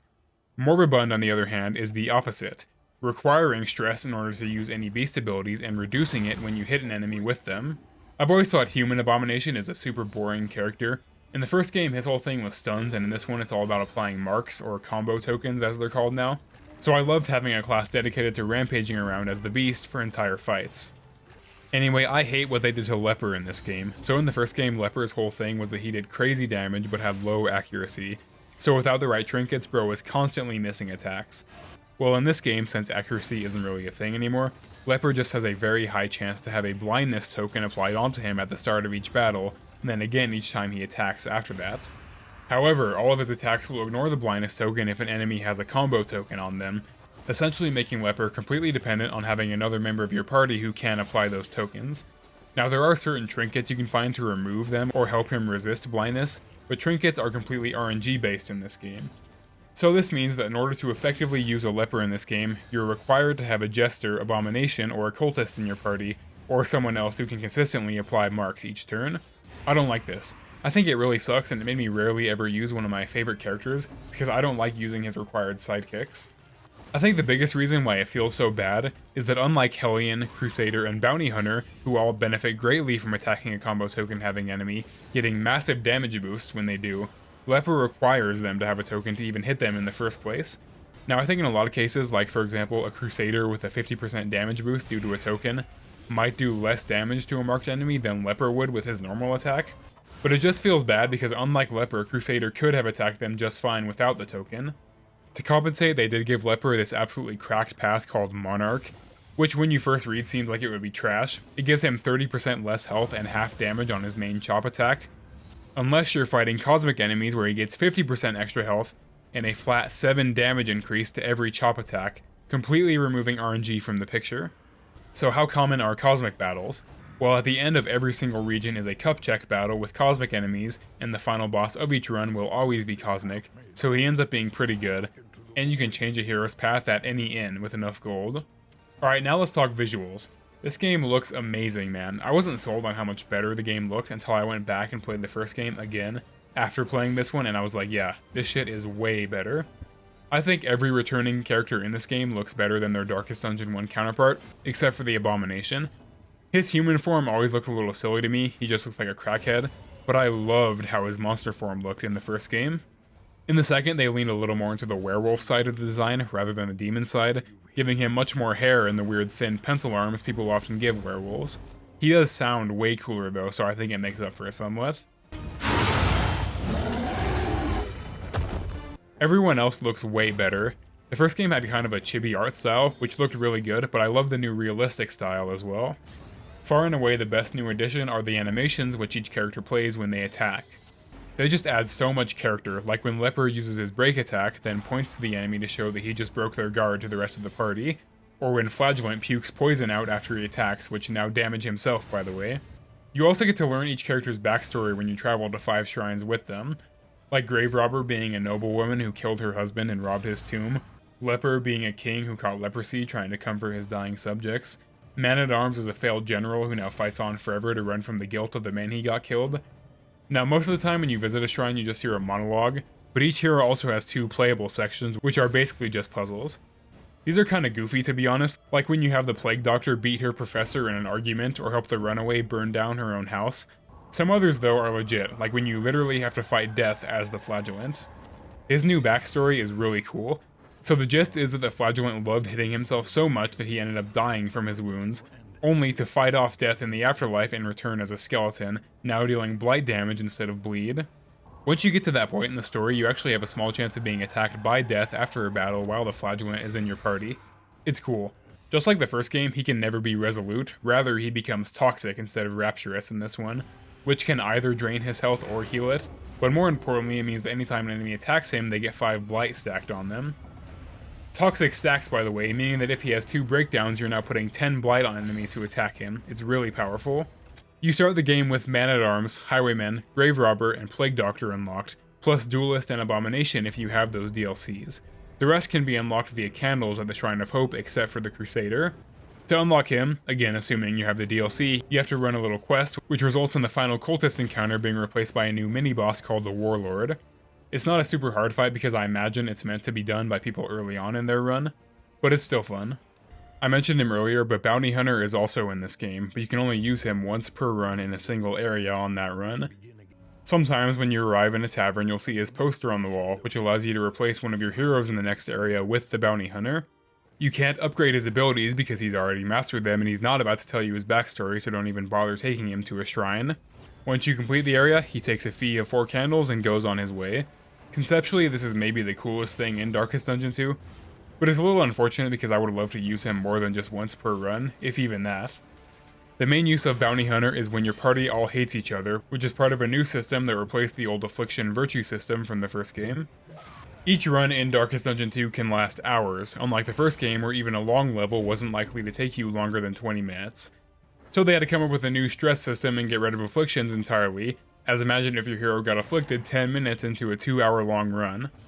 Rather than 100 stress gives you an affliction, in this game you have 10 stress before a hero either has a meltdown or becomes resolute. Meltdown lowers every other hero's affinity of them and brings them to about 10% health, while resolute does the opposite. I honestly don't really like this because in the first game, health and stress were 2 entirely different things you had to manage if you wanted to keep a hero alive. If either got too low, they'd be put on death's door regardless of how high or low the other was. In this game, letting your stress get too high just means that you're risking a hero losing most of their health, or if you get lucky, getting healed up. But just like the first game, it's way too random to ever rely on a hero being resolute, so anytime a hero gets high stress, you might as well just assume that if they hit 10, they're going to lose most of their health. Now, what's this affinity system I've been yapping about? Well, each hero has an opinion of the other heroes in the party. The scale goes from 0 to 20. 0 meaning they hate each other, 10 meaning they're neutral, and 20 making them best friends, or even more. You can raise affinity by healing each other, which will also sometimes lower a separate hero's affinity because why didn't you heal me instead? It's the same with moving places, like sometimes it'll be a case of, wow, thanks, I was out of position, or stop stealing all the glory yourself. Generally though, your heroes should like each other as long as they don't have meltdowns, which lowers their affinity with everybody else by 2. But what does affinity actually do? Well, my friends, after resting at an inn, each hero has a chance to develop some kind of feelings towards another hero depending on the affinity they both have towards each other. On the negative side, they can be jealous, suspicious, hateful, and so on, while on the positive side, they can be hopeful, respectful, or even amorous. And yes, Darkest Dungeon 2 does support gay relationships, although the pairings are sometimes a little weird. Like, I saw Jester and Runaway, which makes sense to me, they're both outcasts. Gravedigger and Plague Doctor, which makes a ton of sense. Are you a lesbianism? And then Flagellant and Man-at-Arms, which,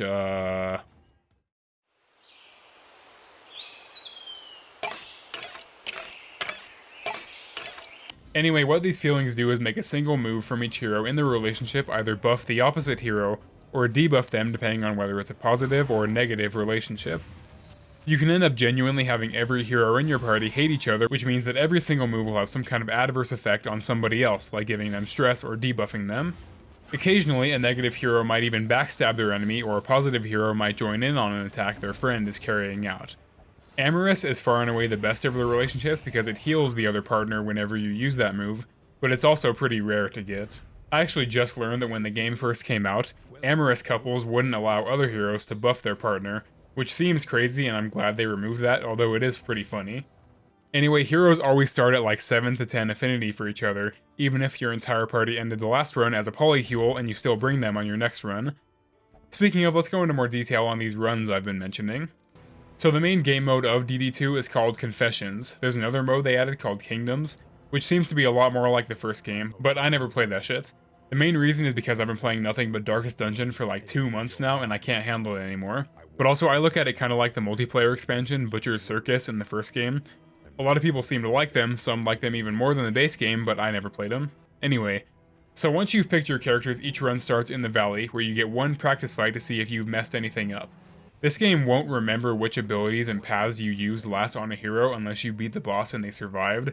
So this is an opportunity to see if you forgot anything and then restart/change out abilities if you did. After that, you reach the first inn where you can buy combat and inn items with gold or trinkets and stagecoach items with relics. The latter are more expensive as these items provide a permanent buff to your entire party or to individual heroes. You also get mastery points which allow you to upgrade individual hero abilities. By the end of a good run, you should have enough to upgrade all your heroes' abilities fully. There's no explicit difficulty setting in this game, unlike the first. However, if you're struggling, you can equip a stagecoach item called the Radiant Flame, which makes the game a lot easier. I have a confession to make myself. I couldn't beat this game without using the Radiant Flame.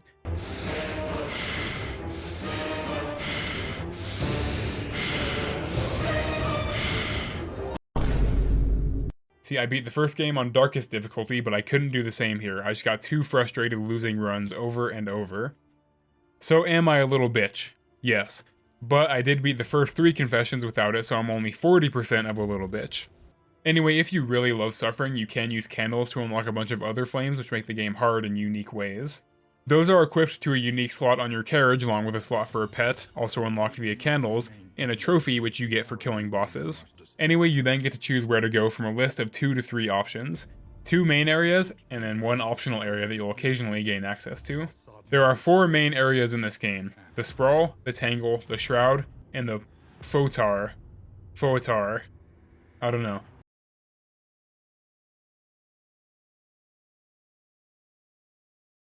Fetor or Fetor. Each with their own unique enemy sets, just like the areas from the first game. The 2 optionals are the Sluice and the Catacombs. Depending on which of the 5 confessions you're on, you have to clear 2 to 4 main areas, and then you can choose to clear the side areas if you want extra loot and mastery points. We'll go into each area later, but there are only a couple road events that can happen to you. In between 2 points of interest, you can have your cart damaged in one of 2 ways, wheel or hole damage. If either drops to 0, you're pulled into a fight where every turn one of your party members will get stuck having to repair the cart, meaning they can't attack anyone. These fights can really fuck you if you're already in a bad spot and you end up breaking down. The other event is a road battle, which is exactly what it sounds like. There are actually some interesting old friends I can come to visit during these though, like the Collector or the Antiquarian, who's now a villain who hired bandits to loot tombs for her instead of working with a bitch-ass heir this time. Likewise, you can also run into Shambler altars and be forced to fight the thing if your torch runs out, just like the first game. Anyway, besides your cart and hero's health, you also need to manage the flame in a new stat called Loathing. You can see on the map where Loathing will build up, and if it gets to 4, the final boss gets a 10% health boost. You reduce Loathing by fighting enemies, bosses reduce it more, but resistance encounters are the main way to manage it. Each time when you arrive at a POI in this game, you get this little prompt where you can choose which character's plan to go with. This means that when you arrive at a resistance encounter, you can choose to fight the enemies, reducing your Loathing and getting loot, or run away, increasing it and usually decreasing Torchlight.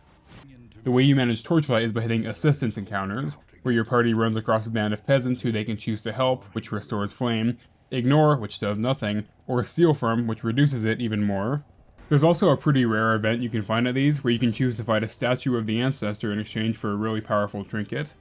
I don't think there's really any lore reason for that, it's just an Easter egg. You can also find a field hospital, where you can heal heroes, remove quirks, and buy medical supplies, and a hoarder who sells you amazing trinkets assuming you have enough relics to buy them. Just like the first game, your carriage does have a limited carrying capacity, but it's usually not quite as strict as the inventory was in that game. Creature dens are basically 2-round fights against groups of 4 enemies, which reward you with an item you can bring to the inn for a buff. Academic studies usually just allow you to pick up some unique quirks or trinkets, but they can also be shit like the Shambler altar. There's also the Chirurgeon's table, which allows you to fight a new mini-boss in this game. Then of course there are the boss fights, which beating at least one of is required for the later confessions. You can plot your path out from the beginning, but you might need to hit a watchtower to get a full scouting of the area. From there you can try to make sure you hit/avoid certain POIs or road hazards. So now let's get into each area. The Shroud is a lot like the coastline from the first game, populated by fish people and fishy pirates. Visually, the fish people look very interesting, but gameplay-wise they're kinda boring.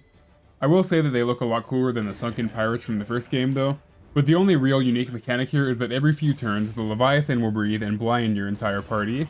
They can also throw barnacles at your feet, which stop you from being able to move around without bleeding. But the boss of this area is the only one that I never actually beat, although I did get super close once. He is the Leviathan, a giant fish god that these people have been worshipping, and he is also a juiced up version of the hag/fanatic. The unique mechanic of this boss fight is that the Leviathan will summon a hand from under the water, which will then drag one of your heroes down into the depths. Unlike Hag and Fanatic, your hero is perfectly fine down there, just out of the fight, and the hand can now attack you. It's actually pretty hard because once the hand is up, you're down a hero and the boss now has 4 moves per turn, compared to your 3. Just by the way this game is, it's kinda hard to really learn a boss fight like you could in the first one, because each time you die you lose a run which might have taken you over an hour up to this point. So at least for me, I almost always just stuck to killing the one boss that I really understood rather than trying to figure out a new one. My first playthrough was the Sprawls boss, second was the Tangles, but never did I want to risk it all by trying to learn Leviathan, so I don't have a whole lot to say about it. The Photar is a really cool level visually. The enemy designs are sick. They're called Plague Eaters because in an attempt to survive starvation, they ate so much rotten food that they basically became the rotten food. They're covered in giant mouths and fleshy growths all over their bodies. One of my favorite designs is the Dinner Cart, which seems to be a Plague Eater that got so fat that its belly became a separate but still attached Plague Eater, which he now has to carry around in a cart. Another great design is the Lord, who kinda dances around and laughs whenever you hit him. The boss here is the Harvest Child, a giant Plague Eater baby who's grown tentacles and a massive head out of the opening of a cornucopia. The baby itself isn't a huge threat, but there are these 2 rotten meat piles which will hit the first 2 and last 2 ranks of your party with an attack each turn. The attack does like 1 damage, but it gives them a status effect which makes them hungry, making them move forward 1 space at the start of their turn. If they reach the first space, then they're forced to eat the rotten food, which lowers their max health. That's not really an issue, but what is an issue is having your party repeatedly stunned by being forced to eat rotten meat instead of attacking, and even if they resist the hunger, they can still get blindness from it. Now, Harvest Baby isn't a super hard boss, but basically any of these bosses can wreck you in this game if you get sloppy. The Tangle is the forest outside the kingdom, and it's filled with undead plant-covered soldiers. They're pretty typical except for the drummer enemy, which gives orders like focus on certain heroes or use certain attacks.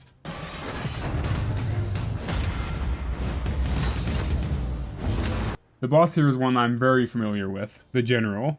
This boss is pretty unique, so taking up 3 spaces is the Dreaming General, and the 4th is this Vine. Each turn after the first, the Vine will grow down onto 2 heroes in your party. If it manages to grow down twice in a row, it'll strangle the hero in that spot, completely immobilizing them and preventing them from acting. The way you stop this is by attacking the Vine. You don't even need to do damage to it, just attacking it is enough to cause the vines to recede. Meanwhile, the General will attack you. So if you don't have 2 heroes that can hit spot 4, you literally can't beat this boss. However, if you have 2 heroes that can hit spots 3 and 4 at the same time, it's pretty easy because you can damage both the General and the Vine at once. I did this fight a ton on my second playthrough, but I did occasionally lose if I just brought a shit-ass party. The last area is the Sprawl, which I think is tied with Fotar as my favorite area visually. The Sprawl is a massive city that's fallen into complete chaos as the citizens have turned to burning themselves and others for seemingly no reason. Like genuinely, the whole story here is that they all went insane and formed a cult dedicated to burning people, buildings, and books to cope with their surroundings. The main enemies here are the burned cultists whose skin has melted off them like candle wax. My favorite of these enemies are these big guys. I don't know why, but I find their attack animation to be really satisfying.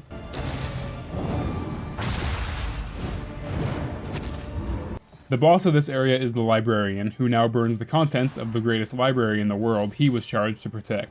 So this fight starts with him in the 4th position, however at the start of each round he'll use an attack called Book Burner on one of the 4 stacks of books in his way. Once he destroys one of these stacks, he gets to hit your entire party with a fire attack. If he destroys them all, he gets to hit this attack multiple times every single round, which you cannot allow to happen. His group fire attack is really the main threat here, as his other attacks are pretty weak, besides that they can blind you or rearrange your party. Librarian is mostly a DPS check, like can you kill him before he burns all the books and melts your entire party? The Sluice is actually just the Warrens from the first game. I actually don't really like how the pig people look in this game. They're super hairy compared to the first game, like more like boar people than pig people. The Catacombs is an area populated entirely by slime enemies, which were in the first game but I never mentioned them. The whole thing with slimes in that game was that they could reproduce, so one slime could become 2, then those 2 form into a big slime which then creates another slime, and then when you kill the big slime it only shrinks down into one small slime. Meaning that anytime you saw a single slime on board it had to be priority number 1 to kill, even though it's really not that dangerous on its own. This area takes that whole idea to the next level. Here you not only have reproducing slimes, but additional enemies to help them reproduce like the Bagman. This area is super hard and honestly I only went in once on this playthrough just to get footage. You can get some great rewards from fighting the slimes, but just keep in mind that you'll have to kill like 12 enemies per battle in this area because of how hard these damn slimes reproduce. After you clear one of the main areas, you're forced to fight at an Oblivion Rampart, where the unique cultist enemies wait. You can find other encounters with them at POIs and if your flame runs out, but those can all be avoided. These cannot. These are essentially a final test to see if you made it out of the region strong enough for the next one. The first one is pretty easy, 4 basic cultist enemies. The only annoying one here are the altars which can heal others. The cultists themselves are extra-dimensional beings that have come down from the stars due to whatever the protege did to ruin the entire world, which we'll get into. The second encounter introduces you to the Cardinal, which can be worshipped by the other enemies, which heals it and gives it access to new and crazy attacks. The next step up is the Deacon, which is very similar to the Cardinal, just with more health and damage. Finally though is the Exemplar, one of the coolest looking enemies in this game. If we compare this game's cultists to those of the last game, these are like the Templars from that game, the single most powerful weapon the cult has to throw against you. Most of the other cultists are just like tentacle-having humanoids besides the shrine and the cherub, but this thing, holy shit man. It's like a giant monster with the beheaded corpse of a human rising out the top of it, arms outstretched in worship. It's such a cool design, and it's also the reason why I had to put on the Radiant Flame. This thing fucked me so many times, and you only meet it right before the very end of a run, which makes it all the more tragic when you die to it. Exemplar starts out with a shrine, however if you don't kill the shrine quick enough, it'll sacrifice it in exchange for healing and a worship token. It can also create its own tokens by doing a combo on your heroes, which is basically impossible to stop. One major change they made to this game's combat is that enemies can now also go onto Death's Door, except in the martyred version of the game, they only have a certain amount of Death's Doors you need to break to finally kill them. The crazy thing is that it wasn't always like that. In past iterations of the game, enemies actually could just go on death's door the same as you, and in those days the Exemplar had like 70% death blow resistance. Insane. He's not quite that bad in the modern version of the game, but it's still a tough fight. Once you've cleared your government-mandated amount of regions, you can face the mountain, the place where all of the evil you unleashed gathers in the world. On the way to the mountain, you have to fight even more cultists before you finally get to fight the boss of that confession. These are usually pretty fun, although some are super gimmicky. The first confession is called Denial, and the final boss is the Shackles of Denial. The whole gimmick of this fight is that each of the 4 shackles can disable some of your abilities. One disables melee attacks, one ranged, one disables health healing, and then another disables stress healing. Each shackle individually isn't a huge threat, but if you have a party of melee attackers and suddenly your melee is disabled on a turn, or maybe one of your heroes is on death's door and now you can't heal, it can be a big problem. You're not really meant to beat any of the bosses in this game on your first try because they all have some unique mechanic like this that you need to figure out. In this case, you need to decide which kind of attacks you can live without. For me, I always prefer to down the attack disabler first. For me, disabling stress healing is pretty pointless because I don't really care about stress healing, so in an ideal world, I would leave that one for last. The game doesn't tell you which one does which, you just need to memorize it on your own. On my first playthrough, I didn't know what the fuck was going on, and ended up killing all but the attack disabler, but ended up winning because my last remaining hero was the Flagellant, who had Toxic activated, so I ended up outlasting the last shackle. But it went a lot smoother on my second playthrough when I understood how the boss actually worked. Confession number 2 is called Resentment, and its boss is the Seething Sigh, possibly the most gimmicky of all the confession bosses. It's a giant set of lungs, and you can attack either lung or the esophagus in the middle of the two. At the start of each turn, the Seething Sigh will either inhale into one lung or both lungs, and you then have to attack that lung to a certain threshold to knock the breath out of it. It's about 15 damage. If you fail to knock the breath out of one or both lungs, then it hits you with a huge attack that'll probably knock a couple heroes down to death's door. The esophagus itself does have some decent attacks, but it's not really a huge deal unless you choke and fail to knock its breath out on a turn.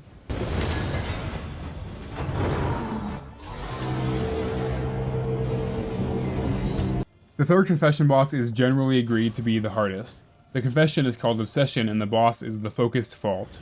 This fight starts off with your party against these 4 eye stalks. They do this thing where one of them will apply a focus token on one of your party, and the rest will attack them with pretty weak attacks following that. However, you should notice that the focus token does not expire after the turn is over or they get hit by the other eyes. The stalks themselves have 3 life bars each, and they just get smaller when you drain the first 2, but they regrow if they manage to land an attack. So you really have to focus on certain ones, almost to a fault. Obsession's unshrinking gaze. Focus to fault. Once you kill all 4, the real boss appears, and the point of those focus tokens is revealed. Every single turn, the focus fault will apply a focus token on a hero, and then hit an attack that does insane damage to every single hero who has one of the tokens on them. No chant this time. This attack does actually cause the tokens to expire, but if you let those little eye fucks apply multiple tokens on every single hero in your party, you've got like 3 turns max before you get party wiped. Again, you're not supposed to beat this boss first try, you're supposed to get destroyed, but in the process learn what these tokens do, and next time make sure only 1 or 2 of your heroes get them in the first stage of the fight. I actually don't think it's that hard once you know the gimmick, because you can make sure to bring like Man-at-Arms and Flagellant, and just have them use their abilities which apply Taunt, a token that forces enemies to attack them, most of the time. I don't know, they just don't sometimes. I truly don't know why I started getting fucked so hard on Confession 4. Like, I got to the final boss fight on my first or second run, but then after that I just kept dying to the fucking Exemplar right before the boss. It was so frustrating because I would spend like 2 hours on a run just to not even make it to the boss, which isn't even that hard. So yeah, I did put on the Radiant Flame. Sorry, I'm a loser. But the 4th confession is called Ambition, and the final boss is the Ravenous Reach. This boss doesn't have a super strict gimmick like the other ones, it just has 3 health bars and can move your first hero to the last spot pretty easily every turn. So you just have to plan ahead by either bringing heroes who can handle being put out of position or getting trinkets to make them resist its pushbacks. It's a super cool looking boss though. I think it's between this one and the lungs for my favorite confession boss design. The 5th and final confession is called Cowardice, and the final boss is Your Body of Work. A 3-stage boss fight that has you working your way up the body of a massive titan. You first fight its squirming intestines, which aren't super hard, they just apply a lot of blight to you. The second is a giant single eye on the chest of the giant, which also isn't that hard. This game's final boss shares a lot with the first games, in the sense that as long as you don't bring a horrible party, it's not really that hard. The third stage is a shadowed man sitting on a massive throne who summons 2 cherubs to his side, reviving them every couple turns with an ability called Samsara. This guy has like 1000 HP, however if you kill both cherubs at once, he lets you pick a hero who can face their past failures for a chance to do 200 damage to the boss. This guy has like 1000 HP, however, if you kill both cherubs at once, he lets you pick a hero who can then face their past for a chance to do 200 damage to the boss.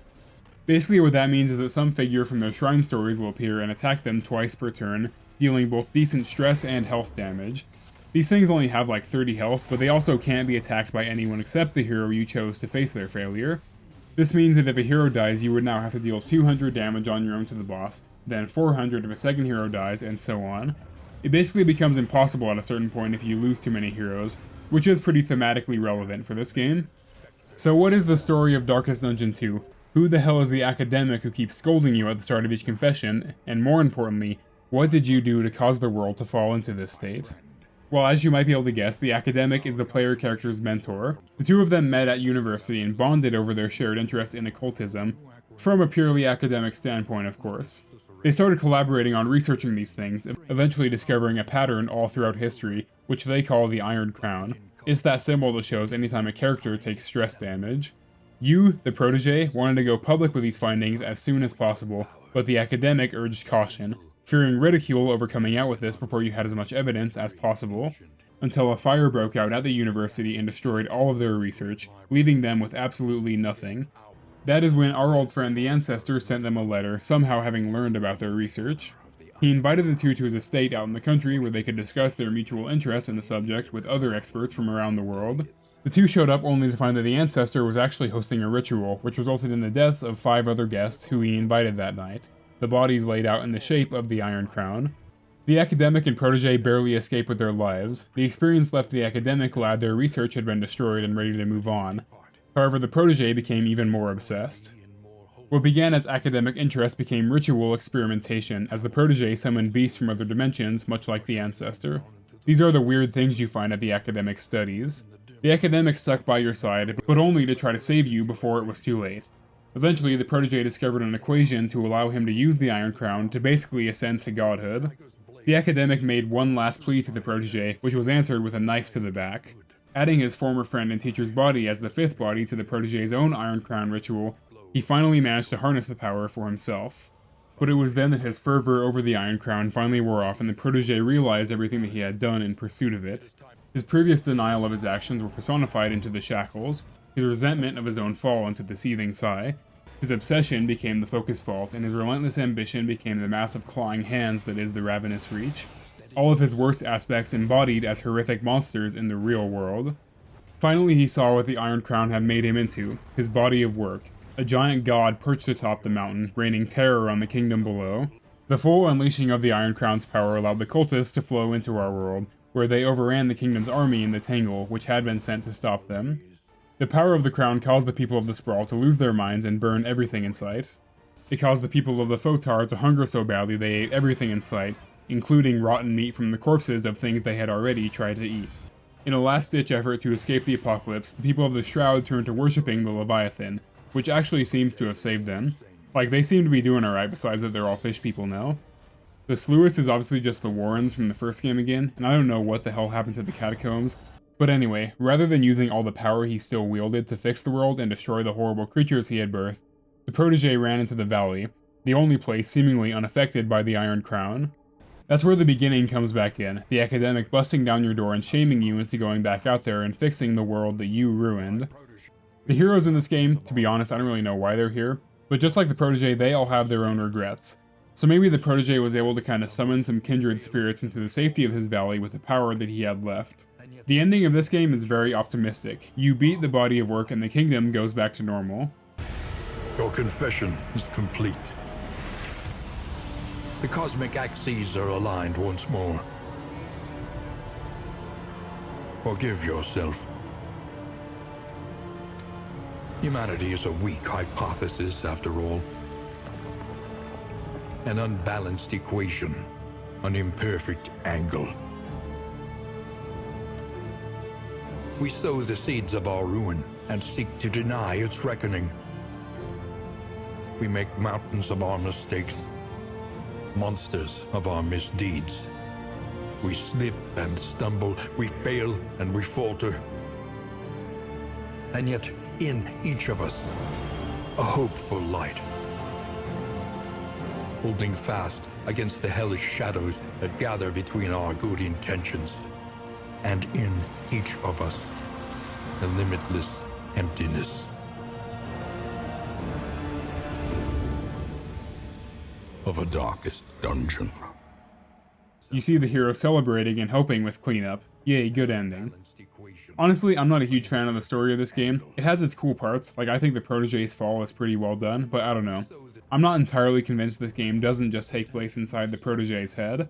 Like lore-wise, it kind of does. The Iron Crown made the corruption inside his mind spread out over the entire kingdom.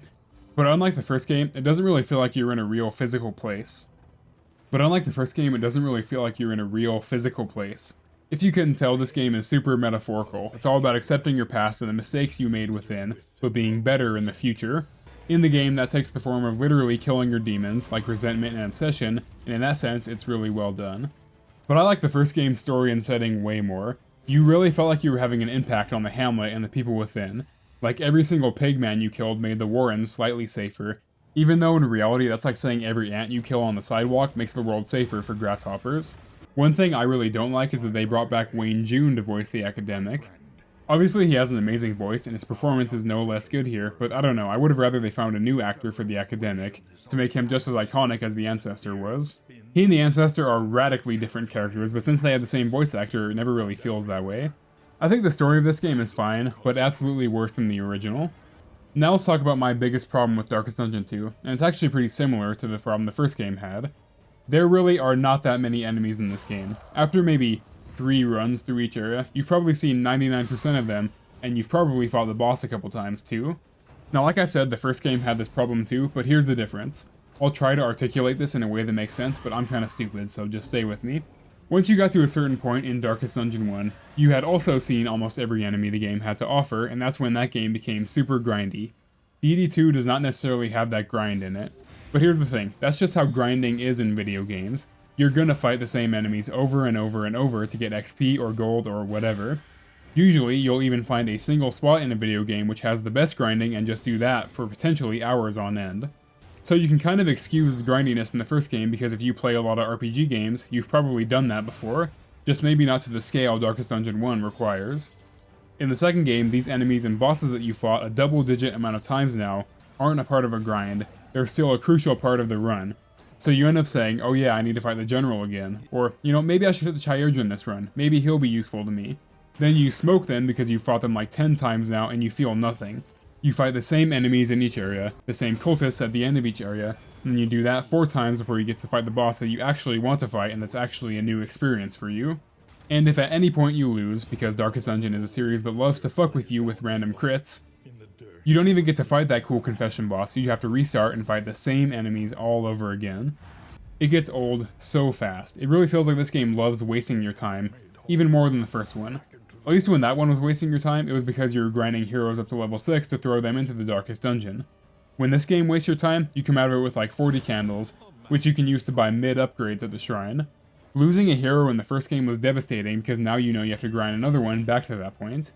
Losing a run in this game is just annoying. It's like, fuck man, I guess I'll start a new one. Anyway, I don't think this game is bad or anything, but I do think it's worse than the first one. Alright, holy shit man, I played almost 200 hours of Darkest Dungeon for this video. You should leave a like if you liked the video, or if you didn't, you should leave a comment calling me ugly and stupid. Thank you all so much for watching.